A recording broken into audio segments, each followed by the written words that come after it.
Reporter breaking. ദക്ഷിണ മേഖലയിലെ മുഴുവൻ ജയിലുകളും തടവുപുള്ളികളെ കൊണ്ട് തിങ്ങി നിറഞ്ഞ അവസ്ഥയിലാണ്.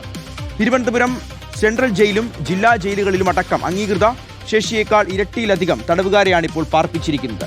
തടവുകാരുടെ ബാഹുല്യം നിയന്ത്രിക്കാൻ അട്ടക്കുളങ്ങര വനിതാ സെൻട്രൽ ജയിൽ പുരുഷ ജയിലായി പ്രഖ്യാപിച്ച ഉത്തരവ് കടലാസിൽ ഒതുങ്ങിയിരിക്കുന്നു. ജയിലുകളിലെ പുരുഷ സ്ത്രീ തടവുകാരുടെ കണക്കുകൾ റിപ്പോർട്ടറിന് ലഭിച്ചിട്ടുണ്ട്. അരുൺ സോളമനാണ് ഈ വാർത്തയുടെ വിവരങ്ങൾ നൽകാൻ ചേരുന്നത്. അരുൺ, ജയിലുകളാകെ നിറഞ്ഞ അവസ്ഥയാണോ? എന്താണ് ഈ കണക്കുകളിലൂടെ വ്യക്തമാകുന്നത്? പ്രത്യേകിച്ച് ഈ ഓപ്പറേഷൻ തൂഫാൻ, ഓപ്പറേഷൻ തണ്ടർ, അതായത് ലഹരി മാഫിയ സംഘങ്ങളെയെല്ലാം ഒന്നിച്ച് പിടികൂടി അവരെ തുറങ്കൽ അടയ്ക്കാൻ, ജയിലിൽ അടയ്ക്കാനുള്ള ശ്രമങ്ങൾ കേരള പോലീസ് നടത്തിക്കൊണ്ടിരിക്കുന്ന ഒരു സമയം കൂടിയാണ്. അപ്പോൾ അതിനൊക്കെ ഇനി എങ്ങനെയാണൊരു പരിഹാരം ഉണ്ടാവുക? ഷിക്കാസ്, ദക്ഷിണ മേഖലയിൽ ആകെ 14 ജയിലുകളാണുള്ളത്. അതിൽ തന്നെ പൂജപ്പുര സെൻട്രൽ ജയിൽ അടക്കമുള്ളവയുണ്ട്. നിലവിൽ ഈ ഓപ്പറേഷൻ തൂഫാൻ ആരംഭിച്ചതിന് ശേഷം തന്നെ ഈ പ്രതികൾ അമിതമായിട്ട് ജയിലുകളിൽ എത്തുന്നു എന്നുള്ളത് തന്നെയാണ് പ്രധാനമായിട്ട് മനസ്സിലാക്കാൻ സാധിക്കുന്നത്. നിലവിൽ ഈ പൂജപ്പുര സെൻട്രൽ ജയിലിന്റെ അംഗീകൃത ശേഷി എന്ന് പറയുന്നത് കേവലം 727 അവിടെയാണ് 1544 പുരുഷ തടവുകാരെ ഇപ്പോൾ തിങ്ങിപ്പാർപ്പിച്ചിരിക്കുന്നത്. ഇത് വലിയ പ്രതിസന്ധിയിലേക്ക് കാര്യങ്ങൾ മാറി എന്നുള്ളതിന്റെ ഉത്തമ ഉദാഹരണം കൂടിയാണ്.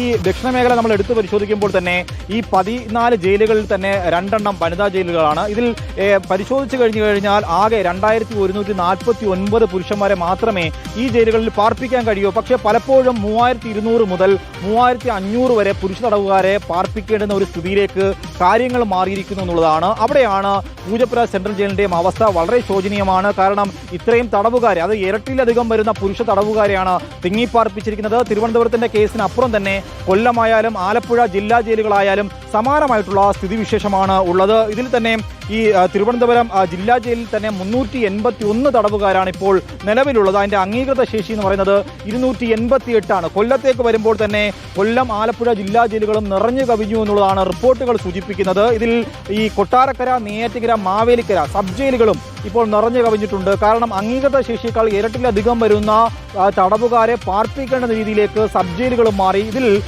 കൊല്ലം, ആലപ്പുഴ ജില്ലാ ജയിലുകളും സബ് ജയിലുകളും പരിശോധിക്കുമ്പോൾ മനസ്സിലാക്കാൻ സാധിക്കുന്നത് പത്തനംതിട്ടയിൽ ഒരു ജില്ലാ ജയിലില്ല എന്നുള്ളതാണ്. സ്വാഭാവികമായിട്ടും മാവേലിക്കര സബ് ജയിലിനെയും അതുപോലെ തന്നെ കൊല്ലത്തുള്ള ജില്ലാ ജയിലിനെയും കൊട്ടാരക്കരയിലുള്ള ഈ സബ് ജയിലിനെയും അടക്കം ആശ്രയിക്കേണ്ടുന്ന ഒരു അവസ്ഥയിലുണ്ട്. കൊല്ലം ജില്ലാ ജയിലിൽ നിലവിൽ 178 തടവ് പുള്ളികളാണ് കഴിയുന്നത്. അവിടുത്തെ അംഗീകൃത ശേഷി എന്ന് പറയുന്നത് 92. ഇനി തിരുവനന്തപുരത്തേക്ക് വരുമ്പോൾ തന്നെ ആറ്റിങ്ങൽ സബ് ജയിലിന്റെ അംഗീകൃത ശേഷി എന്ന് പറയുന്നത് 38. കേവലം 38 തടവ് പുള്ളികളെ മാത്രം പാർപ്പിക്കാൻ പറ്റുന്ന ആറ്റിങ്ങൽ സബ് ജയിലിൽ ഇപ്പോൾ ഈ 87 തടവുകാരെ പാർപ്പിക്കുന്നുണ്ട് എന്നുള്ളതാണ് ഇപ്പോൾ ഈ ജയിലിലെ റിപ്പോർട്ടുകളിൽ നിന്ന് മനസ്സിലാക്കാൻ സാധിക്കുന്നത്. ഇങ്ങനെ ദക്ഷിണ മേഖലയിലെ മുഴുവൻ ജയിലുകളും ഇപ്പോൾ തടവ് പുള്ളികളെ കൊണ്ട് തിങ്ങി നിറഞ്ഞിരിക്കുന്നു. മറ്റൊന്ന്, പല കേസുകളിലായിട്ട് വരുന്ന ജുഡീഷ്യൽ കേസുകളിൽ വരുന്ന സ്വാഭാവികമായിട്ടും വരുന്ന റിമാൻഡ് പുള്ളികൾ, അത് വലിയ ഒരു വധശിക്ഷ അടക്കമുള്ളവ നേടി ജയിലുകളിൽ കഴിയുന്ന, ഈ സെൻട്രൽ ജയിലിൽ അടക്കമുള്ളവ കഴിയുന്നവരുടെ ഇടയിൽ സാധാരണ ചെറിയ കുറ്റങ്ങൾ ചെയ്തു വരുന്ന ജയിലിലെ ഈ ജയിൽ പുള്ളികൾ അവരെ പാർപ്പിക്കേണ്ടുന്ന ഒരു അവസ്ഥയുണ്ട്. സ്വാഭാവികമായിട്ടും ഈ മനുഷ്യാവകാശ കമ്മീഷനൊക്കെ സൂചിപ്പിക്കുന്നത് പോലെ തന്നെ ചെറിയ ശിക്ഷകൾ കിട്ടി ജയിലുകളിൽ വരുന്നവർ ഈ പുറത്തിറങ്ങുമ്പോൾ വലിയ കുറ്റവാളികളായി മാറിത്തീരാൻ സാധ്യതയുണ്ട്. സ്വാഭാവികമായും ഇവിടെ ഒരു പുതിയ ജയിൽ വേണമെന്ന് ആഭ്യന്തര വകുപ്പ് മന്ത്രി പറയുമ്പോൾ തന്നെ നിലവിലെ സ്ഥിതിവിശേഷം ഇതാണ്. കഴിഞ്ഞ സർക്കാരിന്റെ കാലത്ത് തന്നെ ഒക്ടോബർ മാസമാണ് അട്ടക്കുളങ്ങര ഈ വനിതാ ജയിൽ പുരുഷ തടവുകാരുടെ ജയിലാക്കി മാറ്റുമെന്ന് പറഞ്ഞു. കേവലം അത് കടലാസിൽ മാത്രം ഒതുങ്ങിപ്പോയ ഒരു പ്രഖ്യാപനമാണ് നിലവിലുള്ളത്. എന്തായാലും അട്ടക്കുളങ്ങര ജയിൽ ഒരു പുരുഷ തടവുകാരുടെ ജയിലാക്കി മാറ്റിയാൽ ഒരുപക്ഷെ കുറച്ചൊക്കെ ഒരു സാവകാശം, അല്ലെങ്കിൽ കുറച്ചുകൂടി ഈ പ്രതിസന്ധിക്ക് ഒരു അയവ് വരുമെന്ന് നമുക്ക് മനസ്സിലാക്കാൻ സാധിക്കും. എന്തായാലും സംസ്ഥാനത്ത് പുതിയ ജയിലുകൾ അനിവാര്യമാണ് എന്നുള്ളതാണ് ഈ കണക്കുകൾ നമ്മളെ മനസ്സിലാക്കുന്നതും. എന്തായാലും കണക്കുകൾ സൂചിപ്പിക്കുന്നത് ആ ദിശയിലേക്കാണ്. ഷികാസ്, ശരിയായിരുന്നു.